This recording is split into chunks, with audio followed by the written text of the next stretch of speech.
We are back live. So we are back for part 2 because the moment we ended the previous live, we remembered a whole bunch of stuff that we wanted to talk about and we forgot. So we are back for part 2. If you can put up with us for a little bit longer, we have some fun stories to share with you, including how we had our daughter, who I think was like 6 or 7 at the time, go through a brain scan to earn money for an American doll and all some good stuff like that. But I want to start off with this concept, which is literally last night, as I was thinking about doing this family Facebook Live. Actually, I wasn't even thinking about it. Shivani suggested we do this topic, but I was thinking about what to share during this Facebook Live. I came across a video called Arigato Money. Arigato Money, the arigato from the Japanese word. And really what it was an author in Japan, one of the most prolific authors in Japan, had talked to some of Japan's top billionaires. And the concept he derived from all of them was that they have a practice. And that practice is known in Japan as arigato money, which is the appreciation of money.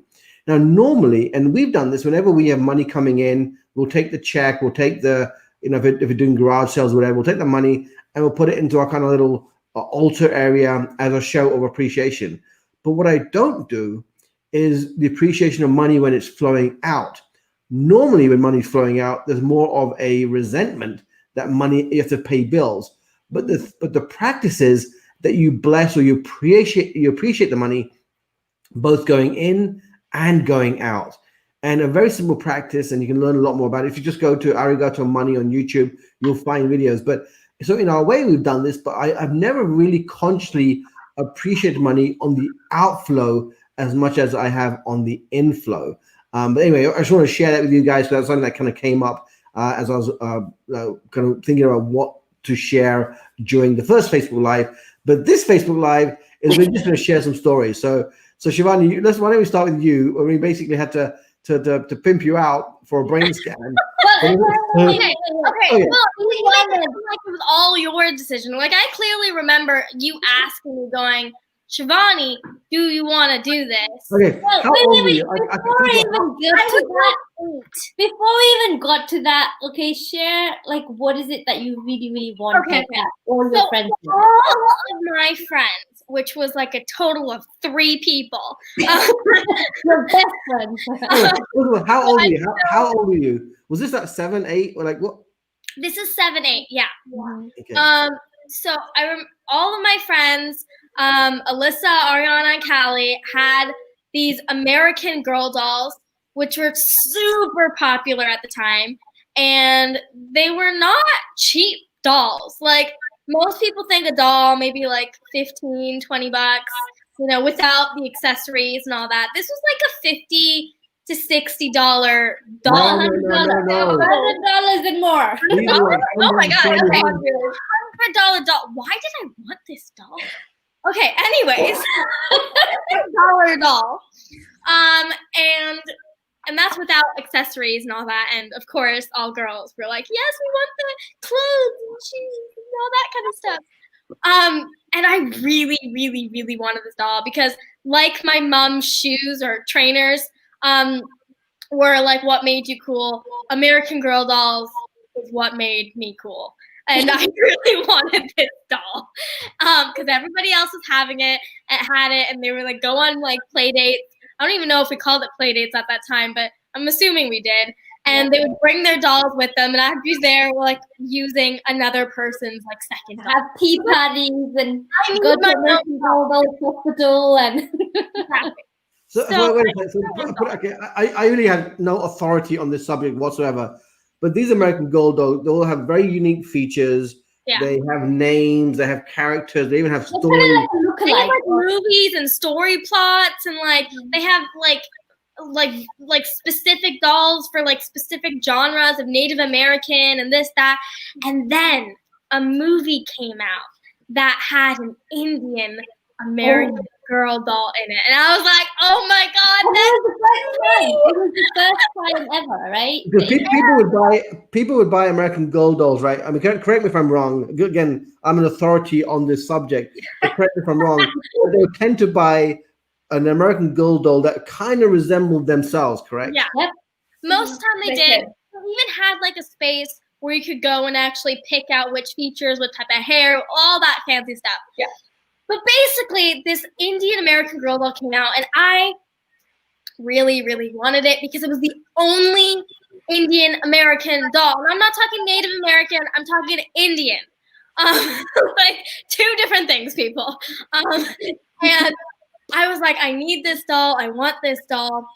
And somehow or the other, you guys found, because obviously I didn't go on the internet. Wait. I knew from our conversation because I was the one who was taking you to play dates and all of that. Okay. So I knew how much you loved, this new movie. You had seen the movie and now you wanted this doll, and it was like your dream. Like that was everything to you, right? Yeah. And so I had discussion with you, Beach, and you're like, well, that's crazy. Like we're not spending that kind of money on a. And this was at a time that we were like literally at the very bottom. This was like the most challenging time ever. Yeah. Around 2000. The same time, for those of you who heard the other live, that cereal story, it's probably right around the same time. Yeah. And so at that time, I was like, okay, well, I know with what Bijal was making and all the other stuff that was going on, that it was going to be very hard unless somebody was going to gift that to her. So I'm like trying to think, okay, how can I, what can I do to make this happen? And so I was looking on Craigslist for something. I don't know like what I was looking for. I was looking and I come across this ad, okay, that talked about brain scanning. So they needed, 7-year-old, yeah, to basically they would become. It was a brain test. It was a cognitive test to see how kids reacted to certain things and how quickly they were able to like pick up things. And then they would do one test. I vividly remember this. And wait. Before you go into that, I see that ad, and it says, and we'll pay you for this test. And that's all that was like, whoa! Like, whatever they do to my child.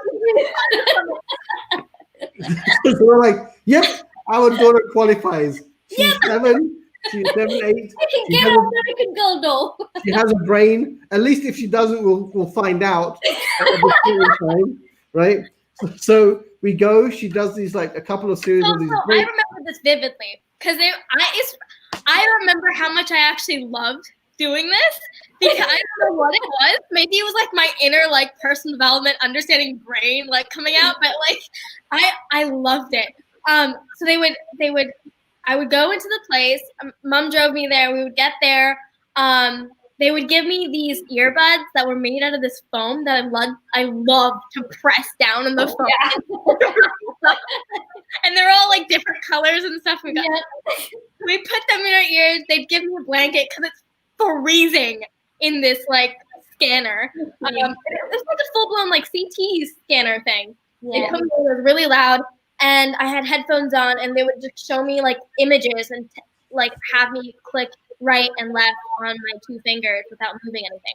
So we did it once, and then later on we did another time to complete the cycle because I needed to see before and after, or as the brain like aged. There was twice that we did it, at least from what I remember. I don't know, I could be wrong. And after that point, I remember getting the money. And like mom being, okay, you can buy this doll now. And I was like so happy. And we drove all the way there. And so after we did the test, you actually got paid a lot more than what the doll was worth, right? So we're like, okay, you got some extra cash as well. Yeah. So like, we can save that up or something. But tell everybody what you decided to do instead. I don't know if I decided or if I was peer pressured into this. I honestly don't remember. But I'm going to say that I decided because I'm a great older sister. So we get to American Girl Doll, which is the store in LA at the Grove, for those of you who are familiar with LA. We get there, and it was like the biggest American Girl Doll like store, I think, in the US. And it actually was a surprise. Okay, wait. So you have to imagine, because only in America, okay? this is a department store for dolls, like a doll like this big, right? Okay, Yeah, and like- the prices 18 inches. are the same as a department store, right? Bit of clothing about this big, with the same goddamn pricing as actual clothing. You'll that you find in the never store. understand, Bijal. You'll never understand. Okay, I'm just saying. Don't But let it go. people need to understand what we're talking about. When we say dolls, do not We're compare not it to talking a about like Barbie. Barbie. We're talking about upper class dolls. And not saying that Barbie isn't upper class. Barbie as a whole is amazing, but upper class dolls. No, so now, okay, you're 8. Kushani is 4. So she's literally a passenger in this story up to this point. Okay. Yeah, For those of you watching, don't be like, they're just talking about dolls this whole time. Like, what am I getting from this? We're getting to the point, I swear. We're not just talking about dolls and how cool they are. So we get to this doll store, which actually happened to be a surprise. They didn't tell me we were going there. We got there. I was like, oh my God, we're getting the doll today. I was super excited. I had like my 2 front teeth were gone, but I was still and I look back on those images. I'm like, oh my God, they couldn't have taken me when I had teeth.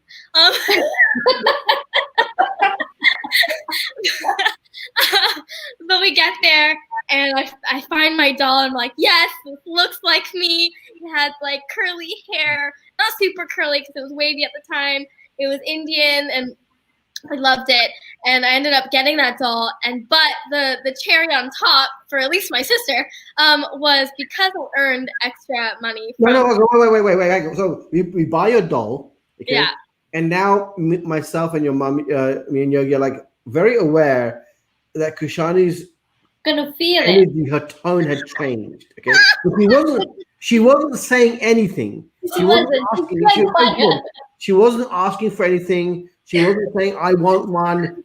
Nothing. She just quietly was a bystander watching her sister buy this American Gold doll, like this doll, this $140, whatever it was. I just know it's really expensive, right? Yeah.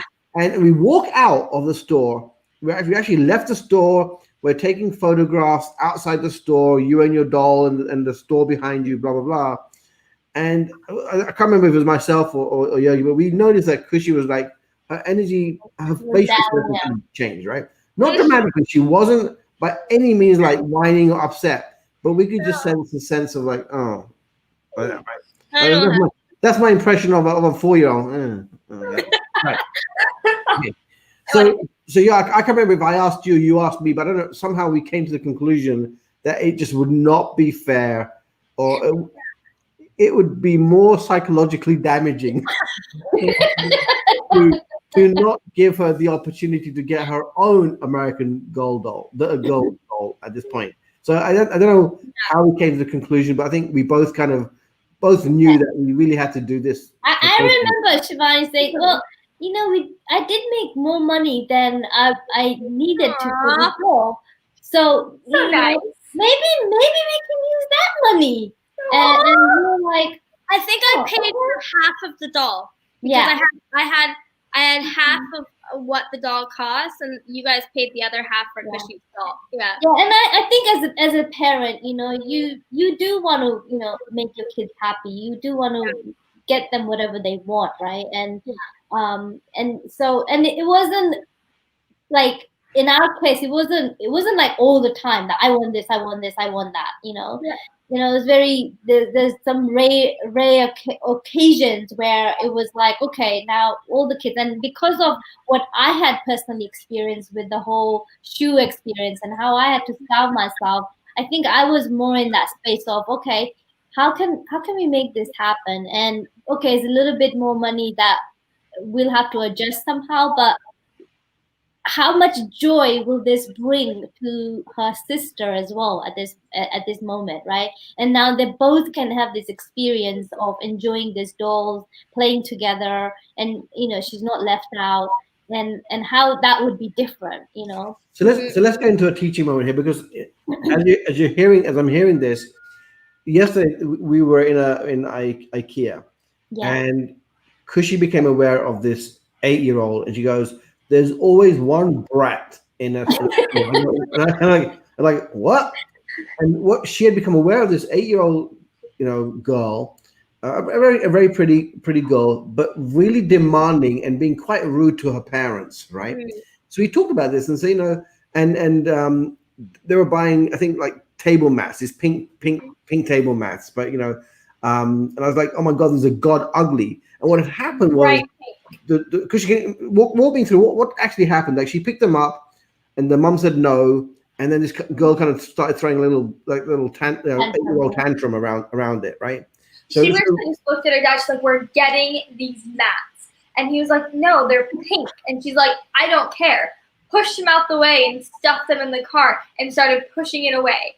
And I was like, they're like, "Oh, like that would never work." Never fly with our family. Yeah, absolutely, right. But there's a difference between, and I, maybe people will disagree, right? So, we were advocating maybe earlier on that, look, just because your child wants something, you don't have to say yes every single time. You got to have, they may throw tantrums, right? I don't remember either of you ever throwing a tantrum. If you had, it wouldn't matter. I just left you there. I think it's because we had deep conversations. I just want to touch upon that really quickly. The tantrum thing. I learned very early on that was not acceptable. And one of the occasions, now I'm not going to go into the full story, even though it is an amazing story. But early on, I stole something from school, and I was really young, and it wasn't like a big thing or anything. There was a treasure box that you get when you She was 5 years old. Yeah. So I was at the school, and there was a treasure box, and for the kids that do good things, they get rewarded, and they can pick something from the treasure box. Now, I didn't understand this concept, apparently. But you understood you had to be good, and you thought you were good. You had to be good, and I thought I was being great. Really so good. Yeah. I decided to take things from this treasure box, and my mom was like looking at me every day that I was coming home with all these like things from the treasure box. Going, oh, maybe she's being really good. Then it got to a certain point where all the time, and my mom was going, okay, clearly something's off, and we had a conversation about it. And my punishment for this was they took all my toys and locked it up in a storage unit, which they called toy prison. Now this may be extreme, but it worked really well. And if I have a child and they do the same thing, I will probably do the exact same thing because it was utterly cool. And so what they said was like, okay, if you do good things, if you're doing all this stuff, you got to understand what you did was wrong. And if you do all these good things, then you get to go to toy prison. You get to visit the toys and occasionally bring them home. And of course, one by one, I would go visit them, have a. Well, let me just add in here because so when this happened, the first thing I did was I drove you to the police station. That scared the living daylight. And you told her this is where people who steal goes. Okay, but this police station, they told me that I can't lock you up because you're still a kid. Right? This is what he told me. Obviously, he didn't go and ask. So we have to lock up your toys. So that's the punishment for stealing. So we locked up literally all her toys, like every single one. I felt so bad. And this was an actual storage area away from where we lived. They had a short 3-minute drive, and we had the storage unit anyway for some other stuff. And every week, we would drive Shivani back there. And she would open the storage thing, and literally it looked like a prison. And the storage thing looked like a prison. It must have, for a 5-year-old, it must have looked like a prison. It was dark. There was no light. It was dark. It was dull. And we'd open the door, put the light on, and she would sit on the floor and play with the toys for 15, 20 minutes. Literally. And then as she behaved, we would allow her to bring back a toy each time. And eventually, said, "Okay, you've been so good, you get to have all your toys back." Yeah.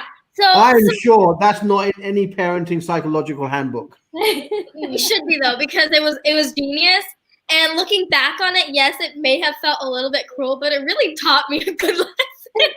And I appreciate it so much as a person who's grown up, and just the irony of the entire experience is just so funny. Yeah. But back to what we were talking about, which was the whole doll and not like that experience. Oh, yeah. Okay, so I keep.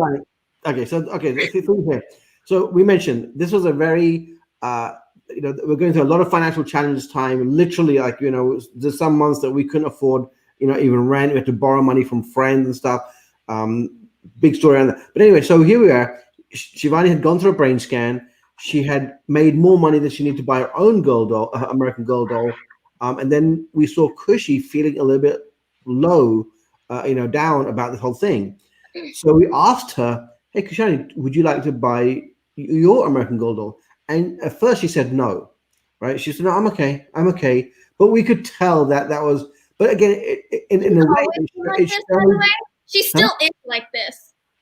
Like this is not a thing that happened once. It is something that she's always had, and I think it's because of the early part of her life where even though that was early on, everything before that as well had always been, I can't ask for stuff like this. Yeah, very possible. Yeah. She even today we'll go out and we're forcing her like Cushy, you like this thing. Buy something, And again, and I believe, as you said, Shivani, like, maybe, this childhood of knowing that we didn't have a lot of money is still, and Kushani, you shared in the earlier part of this, in the previous video, that, you're very conscious about spending money, that, literally everything that's coming in from your career, your babysitting, everything else, you just literally save away. You don't spend it on stuff, even though you have the right to spend it, right?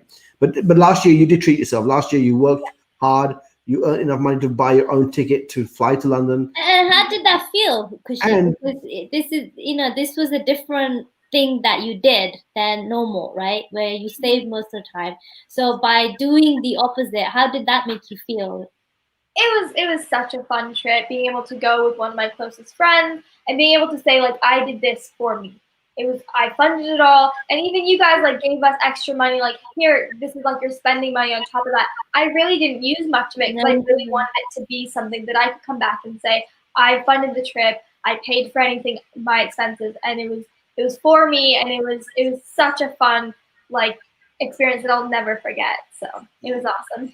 Yeah, it's cool. And so you got the experience of really, working towards a goal, reaching that goal, spending your own money, and we didn't finance it. We didn't, because we thought, oh, you know what, I will pay for it. But you know what, we would have done you a disservice had we done that as parents, I believe. And I think the fact that you were able to, work at this and do this for yourself at such a young age was a testament to your hard work and your character at the time.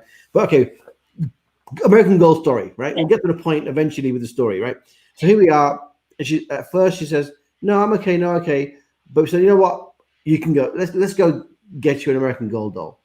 And we went back in the store, and I think you had your eye on one even in the store, if I'm right. It looked like her. It was the closest one that looked like her. She had straight hair, slightly tan skin. She wasn't technically Indian, but she looked like Cushy.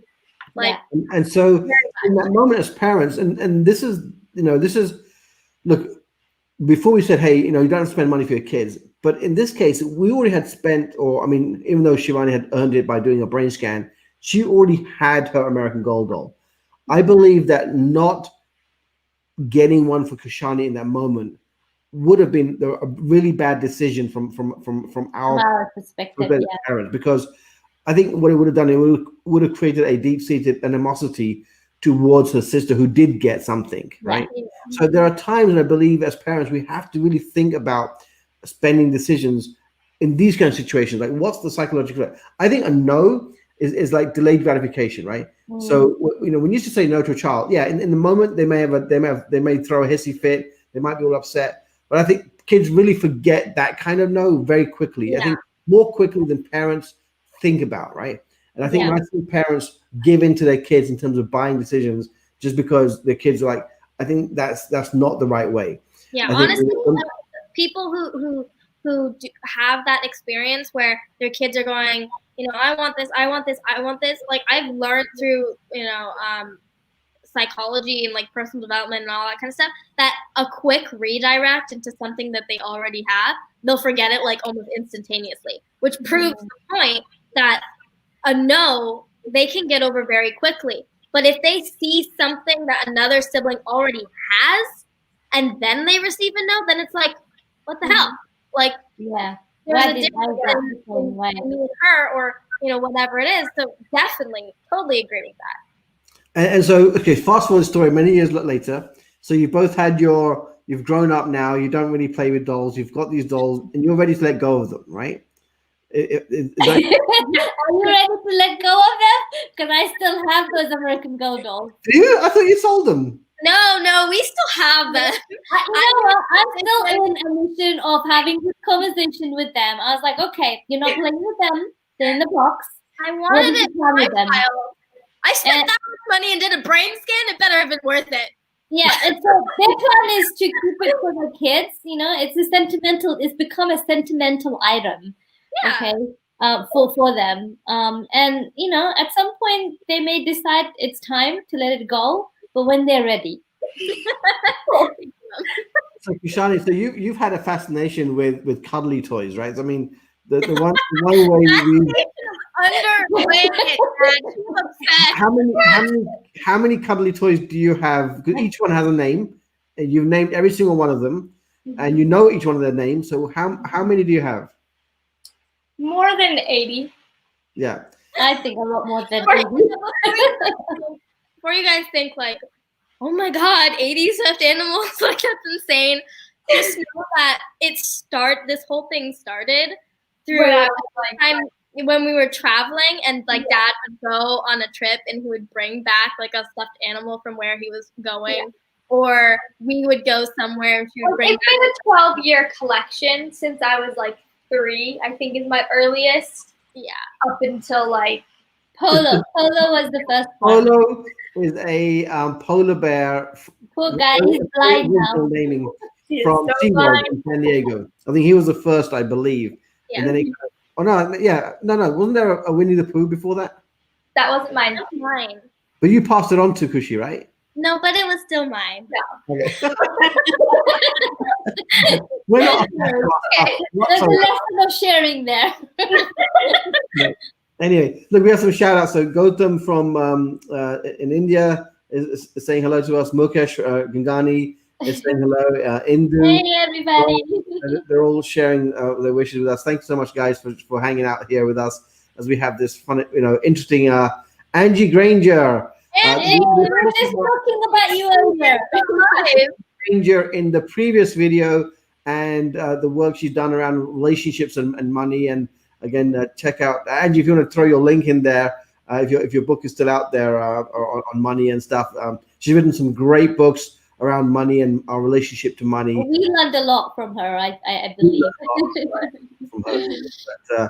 I also just want to say, Indu, thank you so much for what you said about your son and how he calls me Shivani Akka. That means so much to me, and how he wants to pursue a career in gamification. That's so amazing, and thank you so much for being on this live and for those kind words. So thank you so much. Very cool. So we've had the story of trainers or sneakers, starving one. Yogi starved herself for 2-3 months to buy her trainers. We've had this American Girl doll story.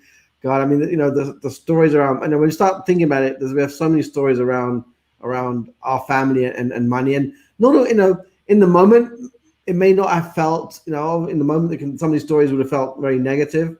But we can look back now at these stories and think, you know what, these are the memories we remember, right? We don't remember really some. And also a lot of lessons, from these stories. And I think, now in this current time, having resources that are allowing us to educate our kids a bit better and have better conversation with our kids, now, okay? Right. Why not use these resources if they're out there? Right. Yeah. And you know, and also, like, you know, yes, money actually makes you, you know, can make you life more comfortable, right? You know, no doubt. Like, well, let me put it this way: being in debt and not having money is a challenge, right? And that in itself can lead to all manner of, you know, discomfort in life. But the pursuit of it, there's a great film, a very popular film, a film talked about a lot in personal development, called The Pursuit of Happiness. Yeah. And really, it connects. It makes the connection that money is the pathway to happiness. And as much as I love the film from its concept, I believe it's not the right message. Right? I'm not saying that making money is not important. What I'm saying is that we shouldn't automatically just connect having money is going to equal having happiness. Right? Yeah. On the contrary, many studies show that happiness first will actually help you have a better relationship to money and help you earn more money because of the space you come from. You know, so we can go back and forth on these kind of topics all day long. But I'm just saying that when I look back at, you know, let's call it 20 years of just kind of our relationship to kids with you guys, you know, it's even though we were going through challenges, I still remember as parents, we would still find ways of keeping life interesting through friends, you know, in ways that didn't require spending a lot of money. You know, just having friends over, just doing stuff in the parks and stuff, right? So there's many things we can do, you know, even during these times, which doesn't involve having to spend, you know, a lot of money. In fact, I think the one thing that we kind of was our go-to place, right, which was the movies, right? It's like the one thing that we would always do, you know, as a kind of escape from the real world, as a family, we've grown up with a love of movies. We still enjoy watching movies together, discussing movies. It's actually really interesting that you mentioned that, because I was thinking about Bogdan and I were having a conversation about why I love movies so much and watching things so much. And he's like, where does this like that wasn't a big thing for him as much as it was for me. And we were having this conversation. I was looking back on it, and I remember some of the best and fondest memories was us watching movies and us discussing movies and us like reenacting movies. We have videos, like home videos of me and Christian reenacting Star Wars, and all that kind of stuff. It's hilarious. But that was like our escape, or just our little moments of happiness that we had as a family, that we didn't really have to put that much money into, and we could just be there as a family and watch Indiana Jones and watch Pirates of the Caribbean and watch all these like family movies that we grew up with, and actually bring those characters home. It's such an important thing for us, like bedtime stories with Doctor Who characters. You know, all these little things that I remember. Like, my happiness as a childhood was never linked to monetary things. It was always linked to like building fairy houses with my friends and my sister. You know, again, watching movies, going to the parks, hanging out with our community of friends. Like, just to put that out there, because I think that's something that like we tend to overlook or forget as we grow older, and you know, we get caught up in life, and we get caught up in, you know, getting money and paying bills and, you know, living and continuing on. But if you look back to childhood, some of the stuff that was the best and fondest things, you know, at least for me and my sister, I think were the stuff that didn't cost anything or very little. Yeah, and I think that's a great point, Shivani, where, you know, I think we can lose sight of that very easily because we look at what we don't have, right? I think often we start looking at, especially people right now, you know, it feels like a loss of freedom or a loss of access to things, and that takes your focus away from what you can do, and you know, so that's again going back to gratitude, right? That if we can bring our attention back to what we can be grateful for versus what we are having to miss out on, it can again change our whole the way we feel about life in general. Yeah. And it goes back to that whole concept of arigato money, right? Which is, you know, money in, money out. Appreciate it both ways. Yeah. And if that means that you're going through a financial challenging time, still appreciate the roof over your head, the meal on the table, the small things in life, and it just makes it easier to get through. Yeah. I something that I talked about in the first live that I kind of want to just complete here is how easily it would have been for us, and if slight things have changed, if it maybe wasn't us as a family, but just like the circumstances, is we could have had a really bad relationship to money. Like we really could have. Like one thing that was changed in our past is we could have ended up having a really, really bad relationship to money. But one thing that I think I really appreciate from you guys is, yes, we saw the bad stuff. Yes, that probably affected us in different ways. But I remember having a conversation that changed my perception a little bit and really impacted me in a very strong way. And I think it was we were out somewhere, not particularly looking for anything or shopping for anything, but I came across something that I really loved, and I think it was a jacket or something that I really, really loved. And you guys probably don't even remember this, but for me, that it really changed my perception. Is, Dad, you said the words, because I was going back and forth. It's like, I don't really want to spend this money. I don't want to do this. But I really, really love this, and I think it would be a great statement piece, because I was doing a lot of speaking at the time. And you said if you really, really love it and it brings you a lot of joy and happiness, and you know that you're going to make the most out of it, it's okay to spend money. But look, there's a concept in the financial freedom program. Again, if you missed the first part of this, so Shivani is working for a company right now, Financial Freedom. That's FUN, Financial Freedom, and you can go to financialfreedom.club to learn more. But there's a concept they call fun money, right? Which is putting a percentage away of what you earn and just allowing yourself that freedom to spend that money with no guilt attached. Why? Because the rest of the money is being allocated appropriately, right? And I think what we've got wrong, well, at least, and again, even though we've gone through financial hardships, it wasn't because I was spending money on that stuff. It was basically I didn't create a safety cushion for the rainy days, right? I basically believed in that philosophy that the next thing's going to make it big. The next thing's going to make it big, right? Which I talked about way more. I think you did, while we had traveled in the 5 years, but then, Oh yeah, in the 5 years we did that, everything was going great, and when we came back, it was a situation that I had very little. There's not a lot I could do outside of that situation. It was an unexpected, situation. Sometimes these things happen, and we had to adapt and make the right decision, and so yes, it did take us a step back because of that. That and the small fortune we spent on working on immigration. But that's a whole different story we'll talk about one day.